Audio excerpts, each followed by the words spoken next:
その辺つろつろ乗って試乗してね、これがクーリしてねなんてことは僕は言わないので、ちゃんとね皆様にね正しい情報をお伝えできればなと思います。ちょっと車両説明を受けましたけども、まさしくファーストタッチですよ。125って出ましたね。さあまたがっていますあれ足つき、僕身長164センチです。しかしこれハンドル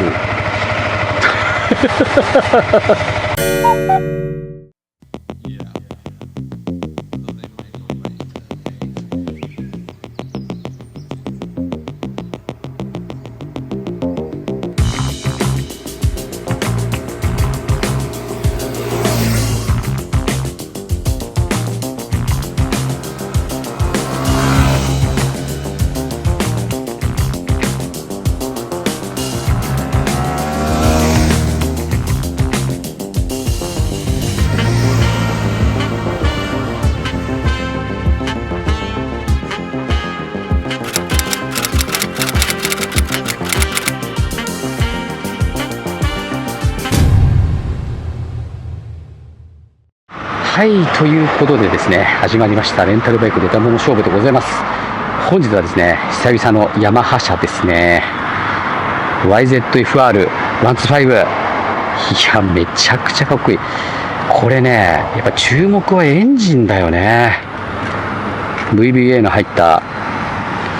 125cc。155cc はNMAX とかでね、このエンジンの 155cc 版乗ってるんですけども、海外仕様でね 155cc の WR それから XSR も出てたんですけども、 WR はね実は乗ったことがあって、めちゃくちゃいいエンジンで、そのままねボアが小さくなってロングストロークになって 125cc になってるっていうことで、どういう乗り味なのかめちゃめちゃ気になるのと、この車格ですよ。もう全然でかくて迫力がある。でちょっと車両説明を受けましたけども、まさしくファーストタッチですよ。125って出ましたね。でもエンジン音は 125cc だな当たり前か。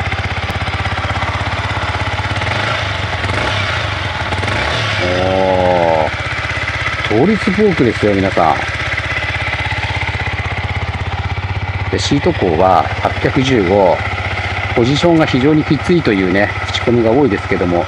乗ってみなきゃ分かんないです。ちなみになんですけど、マサチャンネル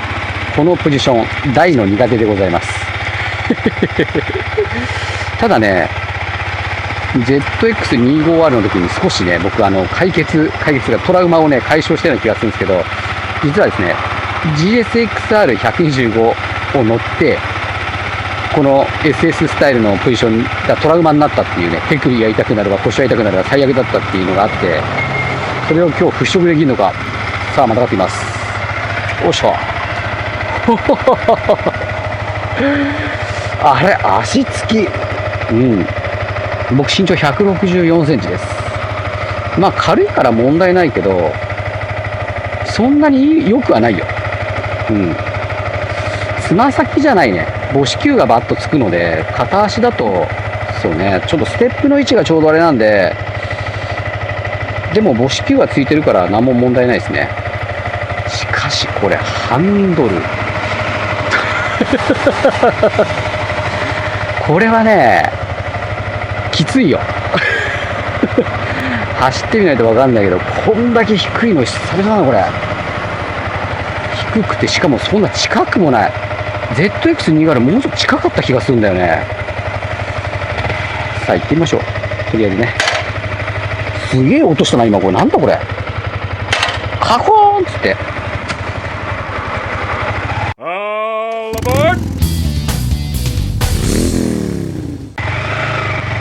おお、発進しやすい。発進しやすいはしやすいね。ちょっとね、あまり舌が強いバイク乗ってないから、舌が強いバイクじゃない、舌が弱いバイク乗ってないからね。と思いきや、この子ね、実はロングストロークで舌強いんだよね。いや、力強いな。なんか 125cc でハイパワーのエンジンだとなんか下スカスカみたいなイメージないですか？これがね VVA の凄さなのかもしれないけど、ロングストロークっていうのもあって下めちゃめちゃ強いねこれね。どうかな、これなかなかの前傾よこれなかなかよ、最近では一番前傾だな。最近っていうかね、ここ 1,2 年で一番結構きつかったのはね、はやぶさ、それからなんだな、フォーク11、あの辺はやばかったけどね。でもね、今ね4速で40キロなんですけど、全然グイグイ加速するね。リアブレーキ弱いな文句しか言ってね。リアブレーキが弱いんじゃなくて、リアブレーキの、そうだね、これはやっぱりこうコーナー時に姿勢を安定させるためのリアブレーキなんで、あんま効かないというか、こう制動するためのリアブレーキじゃないよねこれね、もうね。っていうか、これはもう俺絶対これやばいな。これは相当首肩痛くなるね。ハンドルがそんなに遠くないのが救い。いや、下強いな、さすがのロングストローク。ちょっとリアだけで、リアやっぱ弱いっていう言い方変だな。姿勢を安定させるためのリアブレーキ。フロントはもうがっちり効きます。して、クイックシフターがオプションでつくらしいんですけど、こんなね、アシスタントスリッパークラッチが125で入ってるぐらいの軽いクラッチで、そこまで必要なのかなっていう感じはしますけどね。さあ初コーナー、大曲がりやすい。やっぱり小回り傾向だね。小回り傾向っていうのはちょっと大回り傾向のこうゆったりした操作性ではないです。当たり前だけどね。マサチャンネルあまりこういうバイク乗り慣れてないから、すごいクイックに感じましたね今。で今6速入れちゃおう。50キロで6速で回転数的には3500回転ぐらいかな。加速をグイグイするほどのそのトルク感はないけども走れてしまいますね。ちなみにレッドゾーンは1万1000からですかね。いいね。やっぱこう坂道になるとね、2速ぐらい落とさないと登らないみたいな。もうこれだよね。これなのよバイクは。これが面白いのよ。で路面のこう段ボコね、工事中のこの段ボコ、割とね吸収してんのよね。すごいね。でエンジン音はそんなレーシーな音ではないけど、心地いい歯切れのいい音ですね今のところね、街中走ってる感じでは。でちなみにオプションのクイックシフターあったら楽しいかとは思いますけど、シフトダウン側はクイックシフター入らないです。だからブリッピングシフトダウンとかはしないんですけれども、その機構だからお安く取り付けられるんだと思うんですけど、実はね僕の VFR800X もね上げ側だけなんですよ。何も問題ないです。で VFR800X の場合にはクラッチもねクソ重いんで、僕はあってめちゃめちゃ良かったなと思ったんですけど、これはどうだろうね。もうこんなおもちゃみたいな、ね、125cc でスリッパークラッチ入ってるような、もうめちゃめちゃ軽いクラッチだから、僕はこれだったらクイックシフターいらないんじゃないかなと思いますけどね。でも値段によっては入れてもいいかなって感じもするけど。そして足つき、左足着地ね。そうですね、やっぱねこれは詳しくはポジションチェックの方でお伝えしますけど、ちょうど足をこうふっと下ろしたところね、ちょっと右に変えるけど、ふっと下ろしたところの根元にステップがあるんですよ。だからどうしてもステップの先に出すことになるんで、って考えたらやっぱ足つき良くないよね。ステップが邪魔じゃなければね、かかとぐらいまで簡単につくんだけど、シートも細いし、どうしてもステップの先につくことになるからっていう感じですね。発進しやすい。これは電球？ウインカーは電球なんだね。これね実はタンクが11リッターも入るんですよ。で 125cc で燃費多分相当いいのに11リッター入るって相当スワラーレベルじゃん。これなんかツアラーとかになんないかなと思ったんだけどね、このポジションはきつそうだな。そしてね、やっぱりね、この SS のね、さすがのこの滑り台シート、もうかなりこう前にね、こう傾いてるんですよね。だからちょっとこうニーグリップ等もしっかりして、お尻を後ろの方っていうかね、おティンティンがタンクにつかないように少し後ろに持ってきとかないと、これはもうお尻確実に痛くなるですね。低速全然ギクシャクしない。すげえな。ちなみにアクセル開けないでクラッチだけで、これダメださすがにすぐ演奏しますね、これは。だけどこの初期のやっぱりね、よく言うんですけど、この初期の開け始めですね、開け始めのレスポンスがすごくこう緩く作ってあるから、発進はめちゃめちゃしやすいよ。でクラッチもめちゃめちゃつなぎやすいし、さあコーナー、なるほど。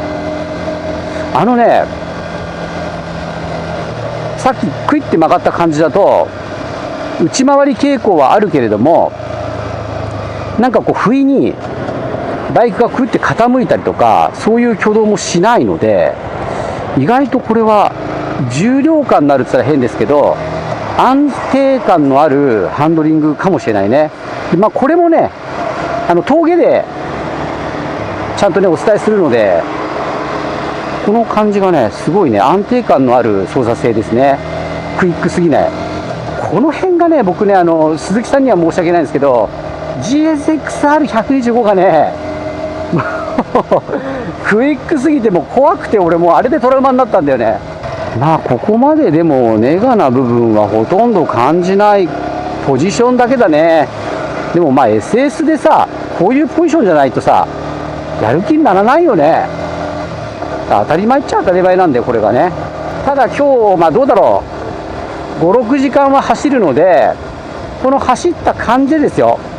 マサチャンネルの体がこのめちゃめちゃきつそうなポジションでどういうふうにやられているのかっていうのをですね、お伝えできればなと。そしたらね、どんな感じか分かるはずなんですよね。その辺ちょろちょろ乗って試乗してね、これがクーリしてねなんてことは僕は言わないので、ちゃんとね皆様にね正しい情報をお伝えできればなと思います。そしてですね、最後に燃費報告もしますので、それまでね動画最後までお付き合いいただけたらなと思います。じゃあこれでね、とりあえずね峠行ってみましょう。そして帰ってきて燃費報告、そして総評ですねしたいと思います。それでは一旦動画閉じます。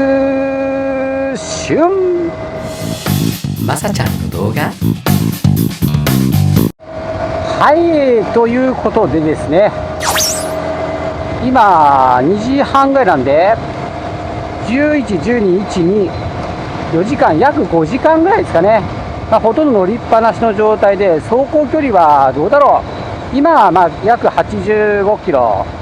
今日は100キロぐらいなのかなっていう感じで乗っております。それでね、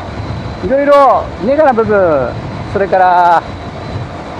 ポジティブな部分ね、いろいろあると思うんですけれども、すごいなこのバイクはって思ったところからね伝えていきたいと思うんですけども、やっぱねエンジンパワーよね。これはね、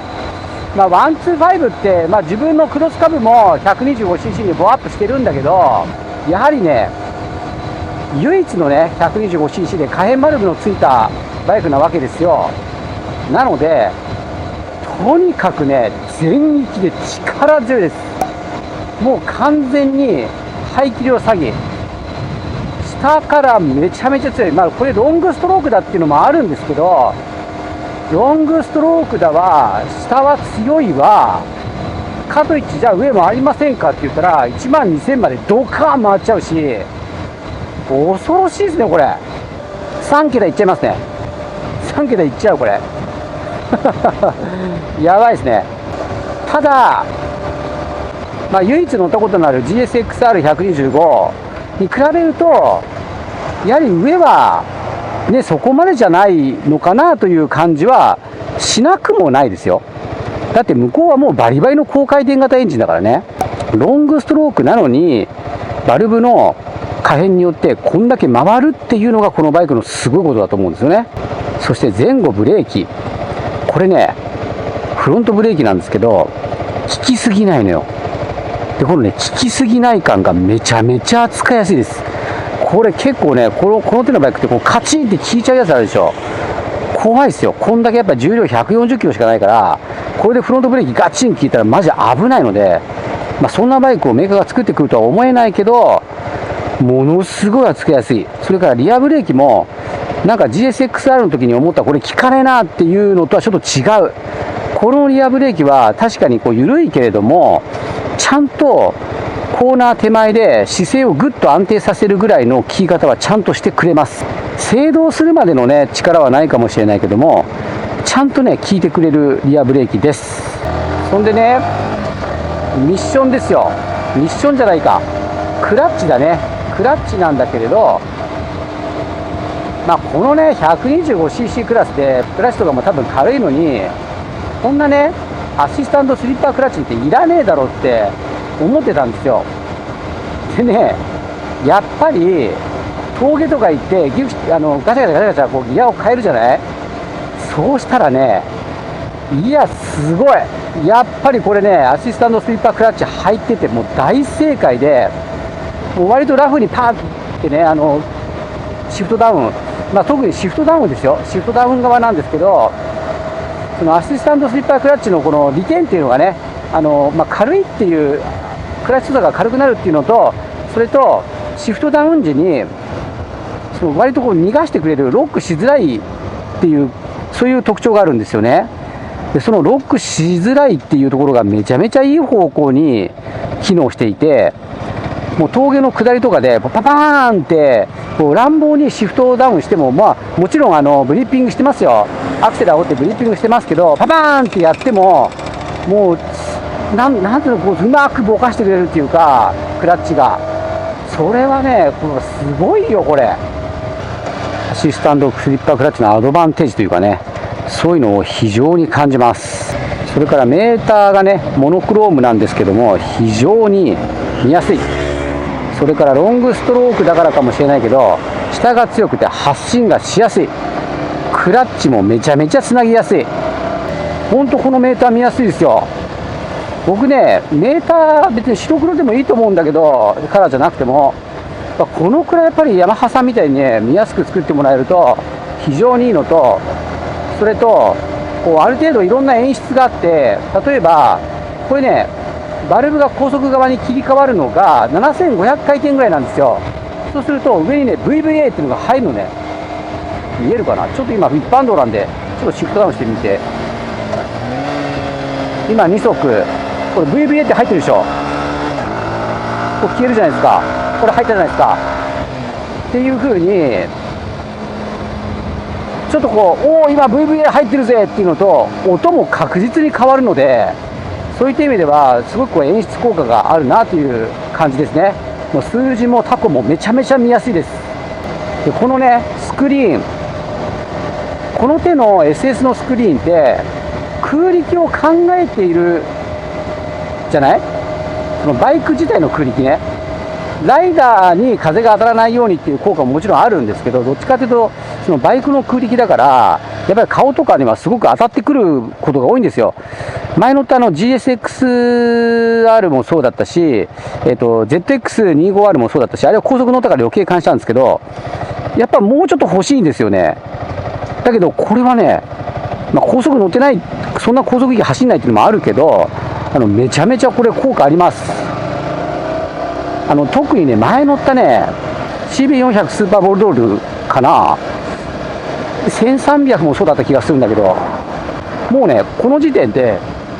こっちの面が見えちゃうのよ、こうやって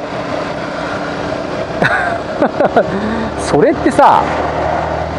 ほぼほぼ効果ないよね。体、胸とかお腹とかに当たらないっていう効果はあるけど、顔面に風が当たる、その防げる効果っていうのはほとんどないわけじゃないですか。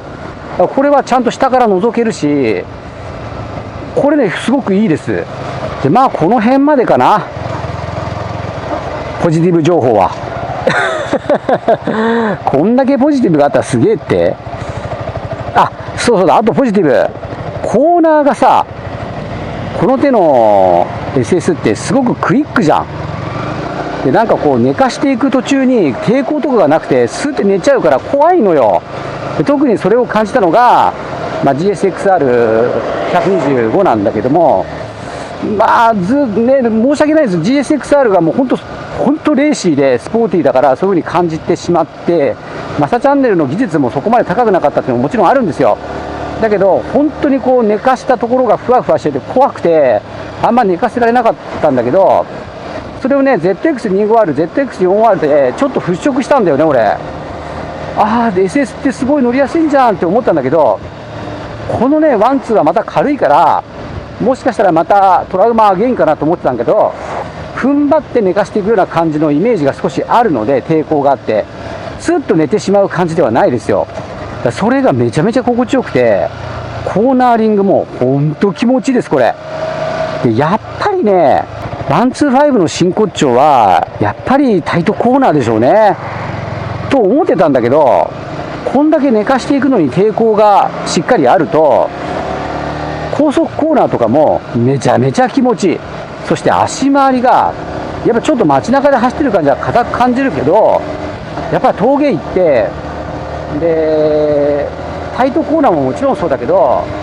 少しね速度域が上がったコーナーとかでも本当によく粘る。本当にすごいよこの足回り。リアもすごくよく動くし、ただただこう硬いだけの足回りじゃない。これはさすがヤマハさんだよねっていう感じがします。こんなもんだべじゃあネガ情報いくんだけども、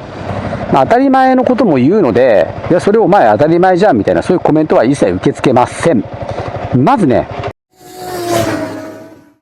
ポジション、それからマサチャンネルの体がどこが5時間走って痛くなったのかっていうところは最後に言います。まずねミラーです。これね超絶見づらい全然見えない。後ろ半分ぐらい自分の体が映ればなんとなく後ろが見えるかなっていう感じかな。今そのくらいにセッティングしてるけど、ほぼ後ろに車がいても分かんないねこれ。自分の体しか映んないです。あとやっぱもう1個分ぐらい外出ないと見えないかなと思うんだけど、車体が細いのが125の上なのにこんな出したらダメでしょみたいな感じだよねきっとね。ただちょっとこれは見づらいよ。後方視界ゼロですゼロじゃないんだけど、自分の後ろが見えるってことはないね。こうやって肘をこうすぼめないと後ろは見えない。それからね音ね、音ね、もうちょっとこうなんだろうな、回った時に VVA 入った時は甲高いすげえいい音するんだけど、このくらいの5速60キロとか50キロとかのこの低速ね、低速の音もうちょっとなんかどうにかなんねえのかな。歯切れよくするとかさ、なんかこれじゃあ正直言ってあんま株と変わんねえっつうか申し訳ないんだけど、もうちょっとなんかできたんじゃねえかな。排気音歯切れよくするとか、もうちょっと音圧があっても多分規制通ると思うんだけどね。静かだからこれすげえっていうので、なんか特にこう信号スタートとかいう時になんだろうな、ちょっとこうやる気にならない。ライディングポジションはすげえ SS なのに音がちょっとカブみたいな感じっていう、もうちょっとどうにかならないのかなっていうところが、でも音だからな。これサイレンサーを変えたら良くなるの？どうなんでしょうねこれはね。でもなんかね、サウンドチューンってヤマハさんもトレーサー 9GT とかはね下向きにしてライダーにいい音届けたりとか、そういうことをやっているわけなので、もうちょっと歯切れのいい音が作れたんじゃないかなって思ったりとかしますよ。どうせさこんなバイク高いんだし、125cc で50万超えてるわけじゃん。50万超えたらもう55万だろうがさ、変わんねえよ。だからね、これR155 の方は155の方も金額的には4、5万高くて55万とかするじゃん。対してねこのくらいのバイク買おうと思ったら51万だから55万だから大して金よ。だったらもうちょっとコストかけてマフラー、サイレンサーね、もうちょっと歯切れよくしたりとかしてほしかったなと思いますね。それからね、皆さん気になってるであろうね、ポジション、それから体どこがきついのかっていうところに確信に迫っていくんだけど、最初にね、ポジティブ情報も言ったけど、ポジティブ情報も入ってますよ。まずね、5時間乗ってお尻どうですかと。これね、シートを触った時点ですごくクッション性が高くて、そこそこ座面も広くて、これはいいシートだなってちょっと思ってたんですけど、思った通り、これはね、なかなかいいシートじゃないかなと思いますよ。もちろんね、アドベンチャーバイクみたいに直立じゃないから、手首とかそっちの方にも体重が分散されているので、お尻がすごく痛いってことはないんだろうなとは思ってたんだけど、でしかもね、お尻が痛くなっても痛くなる場所はちょっと違うのよ。ちょっとなんていうんですね、たまたまちゃんの脇っていうか、その辺が痛くなる。で、アドベンチャーとか直立のバイクっていうのは、尾てい骨の近くが痛くなる。だからちょっと痛くなるところは違うのは間違いない。間違いないけれども、それにしてもやっぱりふわふわしてて、非常に好感持てます。このシートはいいシートです。でもやっぱり、SS だから、ちょっと滑り台シートになってるじゃない？だからどうしても、前にズルズルズルって落ちてくわけですよ。で、チンチンがタンクに当たるようなところにズリズリって落ちてっちゃうんだけど、やっぱりね、少しちょっと粘って、チンチンがタンクにつかないぐらいの、ちょっと後ろ目っていうかね、ちょっとだけチンチンがつかないぐらいのところに、お尻を持ってきさえしていれば、痛くなることは少ないかなと思います。長時間乗っても多分いけると思いますね。すごくいいシートです。そしてね、ポジションのところになってくるんですけども、これもね、ポジティブ情報みたいな感じになるんですけど、ステップの位置、もうね、素晴らしいです、このステップの位置。で、これね、川崎の ZX250R の時も同じこと言ったんですけども、ステップの位置が素晴らしすぎて、これ長距離いけんじゃないかなみたいな。要はね、前傾がきつくても、ステップがいい場所にあることによって、ステップで粘れるんですよ。これは、アフターパースとかで多分バックステップとか出ると思うんですけども、バックステップにすると全体が前のめりになるじゃん。前のめりになった時に体を支えるものっていうのは手首とそれとニーグリップしかないんですね。ずーっとね、5時間も6時間もニーグリップグッとしてるかって無理でしょ。要所要所じゃない？曲がる時とか、そういう時にね、しっかりニーグリップしたりとかすることが大事になってくるわけで、最初から最後までニーグリップなんかできねえよ。だからステップ位置が少し前っていうか、本当にお尻の下にあるわけですね。そうするとそこで踏ん張れるんですよ、ステップに足を乗っけた足が。そうするとですね、手首だけに負担がかかってるわけじゃなくて、足でも踏ん張れるので、ニーグリップじゃなくて、なんとなくね、踏ん張れてしまう。これがね、このステップ位置の素晴らしいところです。ただです。来ましたよ、この YZF-R125。これはですね、このハンドルの位置、これはネガ情報かポジティブ情報かわからないけども、いい意味でも悪い意味でもめちゃくちゃレーシーです。遠いし低いし、なので必然的に普通に握ったらめちゃめちゃレーシーなポジションになってしまう、なってくれる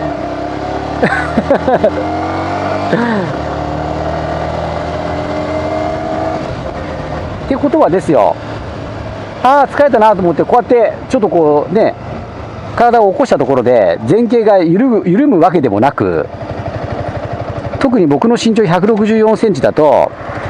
すごくハンドルが低いだけだったらいいのよね。遠いんだよね。低いのはね ZX250 なのよ。これはね、低いしそんな近くないですよ。非常にレーシーですっていうところで、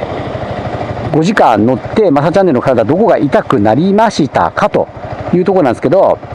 まず率直に一番痛いのは手首ですね。手首です。これはね、いくらステップ位置がこう良くて踏ん張れても、ニーグリップをある程度してこう体を起こしてあげないと体は起きないので、まあ、足だけでも起きるけどね、起きるけどニーグリップ多少してあげないと起きないから、なんでずーっとねこのポジションで入れるわけじゃないわけですよ、ニーグリップして。なので手首にドカッとこうどうしてもね乗ってしまうわけですわ。でやはり手首が痛くなります。そりゃそうだよね。ずーっと床にさ前のめり四つん這いになってさ、ずーっと床に手をついてる状態とほぼほぼ同じような感じの圧がずっと手首にかかってるわけだよ。これはねどう考えてもね手首は痛くなる。でどこが痛くなるかっていうと、ちょうどねここが母子球っていうんですよ。ここがこっち小子球っていうんだけど、小子球が痛い。こっち側、こっちね、そこら辺と、それと生命線あるじゃん。生命線ってこうね真ん中入ってんじゃん真ん中入ってんじゃんって、真ん中入ってる、ちょっと感じて、真ん中入ってんじゃん、生命線が。生命線の場所と小子球の場所が痛いです。これはハンドルがセパハンだからこういう角度になってるわけですね。こういう角度に、そうするとそこに一番当たるんですよ、どうしても。だから痛い、これは痛いしょうがない、これは皆さん感じてるはずです。これはでもちろん僕この姿勢のバイク乗り慣れてないのもあるから、なのでね、きっと慣れである程度解決する問題かもしれんけど痛いよ。そして次はね、やっぱりこんだけ前傾でハンドル遠かったら首をさこう持ち上げとかないといけないわけだ、こういう風に。だから首が痛い首が痛いというよりは首が凝るのよ。だって持ち上げとかないといけないからね。なんかはやぶさ乗ってる女の子いるじゃん、結構有名なバイクタレントみたいな人ね。あの人ってはやぶさですげえ長い距離行くんだけど、俺はやぶさなんか絶対無理で、あんなハンドルこんな遠いからさ絶対無理だと思ってたんだけど、あの子いけんのよ。であの子のライディングポジションとか見てると背中をこう反ってたね、こうやって背中をこう反って首をその上に乗っけてる感じだから、これはね俺はできるんで、そのポジションがこのバイクだったら。だからドカッとこう手首にこうボッと乗ってしまって、背骨をこう反らせて首をこう反っちゃうような感じにして前を見ることができるから、このバイクはまだ大丈夫。ただそうすると手首にドカッてこう荷重が乗っかるから、やっぱり手首が痛くなるのよ。だから正直ロングツーリングどうかなっていうと、この手首の問題さえどうにかなれるかすれば意外といけそうな気がするよ。長い時間も乗れると思う。特に実際今日半日乗ってて、手首痛くてどうにもなりませんっていう感じじゃないから、意外といけんじゃねえのっていう感触は僕の中ではあります。そんなもんかな。シフトフィーディングも素晴らしいし、だってこの手のバイクでさ、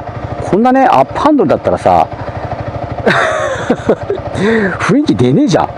やっぱ俺このぐらい低くていいと思うよ。ただなんかもうちょっと近くいてほしいなみたいなね。俺みたいに164センチで例えば峠攻めた時も、こういった時にもうちょっとハンドルがこう近くなってほしいなっていう感覚は少しあるかな。でもその代わり175センチとかある人でも乗れるポジションっていうことなんですよね。ZX25R とかだとハンドル近いから、もしかしたら170後半とかある人だとすごくこうライディングポジション窮屈に感じるかもしれないけどね、実際そういう風に言ってる人もいたし、逆にこのね125の方がポジションが大柄で結構ね背の高い人でも対応できそうな感じがする。今ねちょっと空冷ファン回ってるんですけども、空冷ファン回ってもねなんかもう暑くてどうしようもないっていう感じもないし、やっぱりね勝敗気量なんで夏、今日31度なんですよ。今めちゃめちゃ暑いけど、なんかこれ暑くてこれ夏は厳しいぞっていう感じもないので、とても良きですね。それと足つきか。足つきはねポジションチェック、足つきポジション取り回しチェックのところの動画を見てもらうと分かるんですけど、足をねポンと出したところね、ポンと出したところに先ほど言ったポジションが素晴らしい、ステップの位置が素晴らしいっていうところなんですけど、結局ふくらはぎにステップが突き刺さってくる場所にあるわけですよ。でレーシーなものってもっと後ろにあるでしょ。これ割とそこまで後ろにないんですね。なのでちょっと足つき的には不利かな。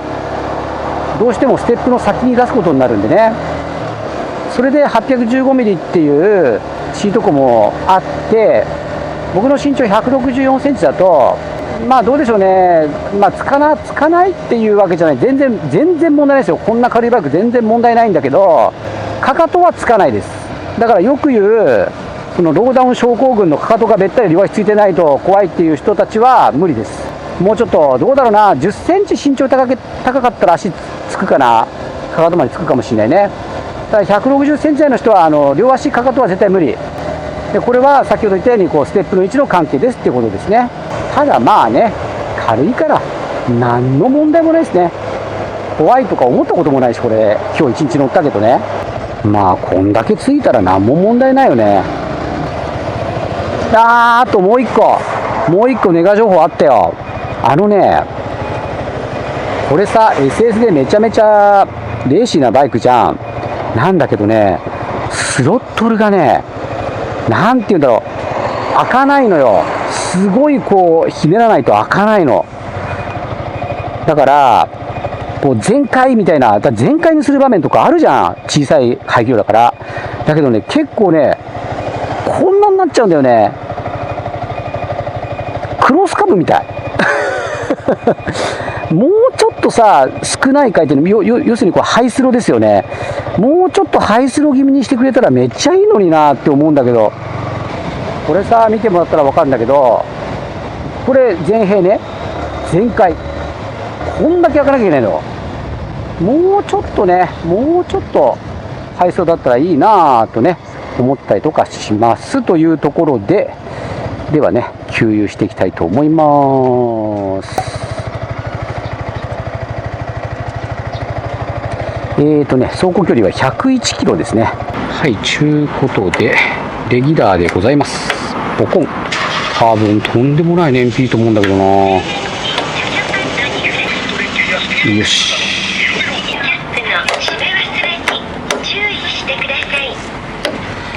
はい、ちゅうことで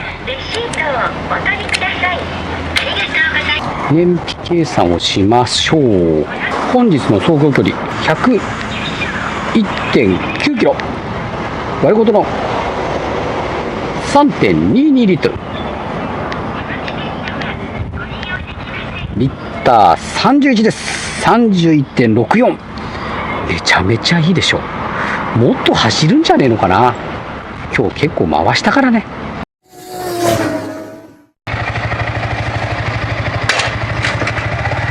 やっぱこれ気になるな、このスタンドのさ払った時のさこの音だよ。これね、ちょっと聞いてくれる？ダーンこれちょっとどうにかしてほしいな。あとねプラス情報なんですけどね、ハンドル切れ角がね結構あって U ターンとか全然怖くない。ちょっとね見てもらっていいですか。こんだけ切れるんですよ。 SS としたら俺切れる方だと思うんだけど、どうなんだろうね。ただここがこう狭いでしょ、こうなった時に。だからこう引っかかってこう開けられなかったりとかするとちょっと危ないかったりとかするけど、ハンドル計画もおおむねね結構ありますから、僕はこう結構好感触ですね。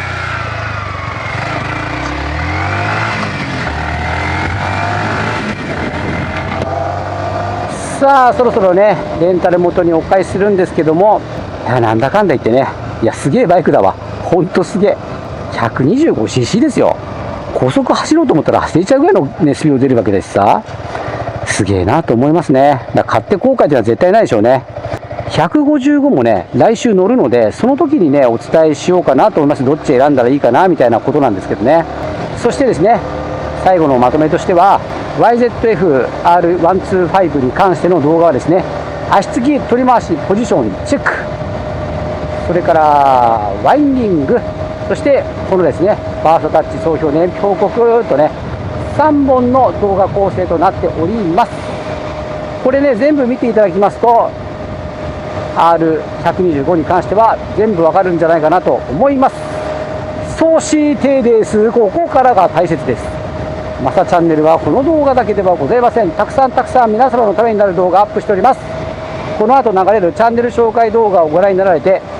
チャンネル登録にご協力をお願いいたします。レンタルをですね、借りると1日2万ぐらいかかる車種もあります。2万以上かかるバイクもあります。非常にお金がかかりますが、昨年私はですね、なんとですね、20台も借りてしまいました。破産宣告でございます。なのでですね、皆様の熱きチャンネル登録をよろしくお願いいたします。それではマサチャンネルこれにてさようなら。